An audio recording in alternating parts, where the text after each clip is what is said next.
శ్రీవారి ఆలయంలో బ్రహ్మోత్సవాలు వైభవంగా సాగుతున్నాయి. ఉత్సవాల్లో భాగంగా స్వామివారికి ఉదయం కల్పవృక్ష వాహన సేవ నిర్వహించారు. చార్నకోల్ చేతబట్టి రాజమన్నార్ రూపధారిగా దేవదేవుడు దర్శనమిచ్చాడు. స్వామివారిని దర్శించుకునేందుకు భక్తులు పెద్ద ఎత్తున తరలివచ్చారు.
మేపుతూ ఉంటే చిన్నవారు కాబట్టి వీళ్ళు దూడల్ని మేపేవారు. పెద్దవాళ్ళు ఏం చేస్తే చిన్నపిల్లలు కూడా అదే చేస్తారు కదా.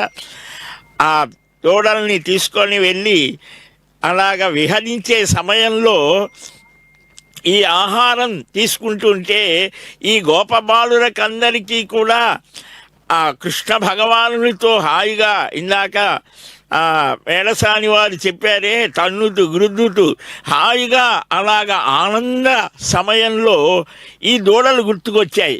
అయ్యో మనకు కూడా అంతే చక్కగా భగవద్ ఆరాధన భగవన్నామ గుణస్మరణ చేసేటప్పుడు ఏదో గుర్తుకు వస్తుంది, అంతే ఇది పోతుంది. వారికి కూడా గుర్తుకు వచ్చి అయ్యయ్యో ఆవు దూడలు నేను చూస్తాను, నేనున్నాను మీకోసం అన్నాడు స్వామి.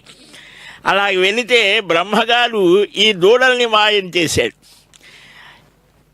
అన్నిటినీ కూడా మాయావి పరమానందం త్యక్త్వా వైకుంఠముత్తం స్వామి పుష్కరిణీ తీరే రమయా సహ మోదతే.